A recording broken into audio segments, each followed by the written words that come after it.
ಗಾಂಜಾಗೆ ಸಂಬಂಧಪಟ್ಟ ಹಾಗೆ electronic city police ಠಾಣೆಯವರು ಓರ್ವ ವ್ಯಕ್ತಿಯನ್ನು ಬಂಧಿಸಿ ಆತನಿಂದ ಗಾಂಜಾ ಮಾರಾಟ ಮಾಡ್ತಾ ಇರ್ತಕ್ಕಂಥದ್ದು, ಆತನಿಂದ ಸುಮಾರು 2.5 kg ಗಾಂಜಾ ಮತ್ತು ಕೆಲವು ನಗದು ಹಣವನ್ನು ವಶಪಡಿಸಿಕೊಂಡಿದ್ದಾರೆ. ಒಟ್ಟು ಮೌಲ್ಯ 1.1 ಲಕ್ಷ ಆಗ್ಬೋದು ಅಂತೇಳಿ ಅಂದಾಜಿಸಲಾಗಿದೆ. ಈತ ಮೂಲತಃ ಈ ಗಾಂಜಾವನ್ನು ಅಸ್ಸಾಂ ಕಡೆಯಿಂದ ತಂದು ಇಲ್ಲಿ ಮಾರ್ತಾ ಇದ್ದ ಅಂಥೇಳಿ ಮಾಹಿತಿಯಲ್ಲಿ ಈಗ ಗೊತ್ತಾಗಿದೆ. ಅದೇ ರೀತಿ ಯಲಹಂಕ ನ್ಯೂ ಟೌನ್ ಅವರು ಕೂಡ ಈ ಗಾಂಜಾ ಮಾರಾಟ ಮಾಡ್ತಾ ಇರ್ತಕ್ಕಂಥ 3 ಆರೋಪಿಗಳನ್ನು ಬಂಧಿಸಿ ಅವರಿಂದ ಸುಮಾರು 15 kg ಗಾಂಜಾವನ್ನು ವಶಪಡಿಸಿಕೊಂಡಿದ್ದಾರೆ. 3 ಮೊಬೈಲ್ ಫೋನ್ಗಳು, 1 ದ್ವಿಚಕ್ರ ವಾಹನವು ಕೂಡ ಇದರಲ್ಲಿ ಜಪ್ತಿಯಾಗಿದೆ.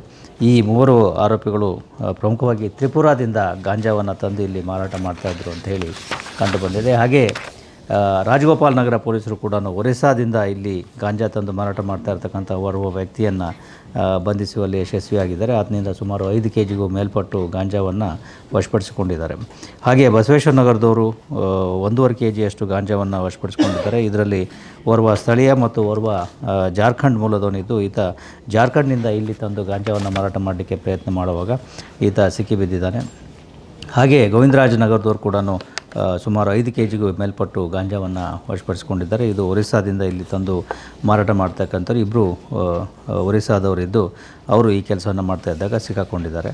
ಹಾಗೆ ವಿಜಯನಗರ ಪೊಲೀಸರು ಕೂಡ 1.5 kg ಗಾಂಜಾವನ್ನು ಮಣಿಪುರದಿಂದ ಇಲ್ಲಿ ತಂದು ಮಾರಾಟ ಮಾಡ್ತಾ ಇರ್ತಕ್ಕಂಥ ಓರ್ವ ವ್ಯಕ್ತಿಯನ್ನು ಬಂಧಿಸಿದ್ದಾರೆ.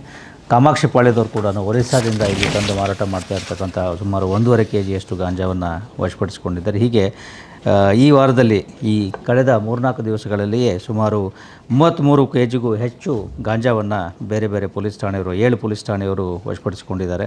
ಒಟ್ಟು 11 ಆರೋಪಿಗಳನ್ನು ಬಂಧಿಸಲಾಗಿದೆ ಮತ್ತು ಸುಮಾರು 13,30,000 ಮೊತ್ತದ ಈ ಗಾಂಜಾವನ್ನು ನಾವು ರಿಕವರಿ ಮಾಡಿದ್ದೇವೆ. ಪ್ರಮುಖವಾಗಿ ತ್ರಿಪುರಾ, ಒರಿಸ್ಸಾ, ಜಾರ್ಖಂಡ್ ಮತ್ತು ಮಣಿಪುರದಿಂದ ಈ ಗಾಂಜಾ ಇಲ್ಲಿಗೆ ಬರ್ತಾ ಇದ್ದಿದ್ದನ್ನು ಪೊಲೀಸರು ಪತ್ತೆ ಹಚ್ಚಿ ಈಗ ಇಂಟರ್ಸೆಪ್ಟ್ ಮಾಡಿ ಎಲ್ಲ ವ್ಯಕ್ತಿಗಳ ಮೇಲೆ ಪ್ರಕರಣವನ್ನು ದಾಖಲಿಸ್ಕೊಂಡಿದ್ದಾರೆ. ಇವರೆಲ್ಲ ಫ್ರೆಷರ್ಸ್, ಅಂದರೆ ಹೊಸದಾಗಿ ಪೊಲೀಸರ ಒಂದು ರಡಾರ್ನಲ್ಲಿ ಬರ್ತಾ ಇರ್ತಕ್ಕಂಥದ್ದು.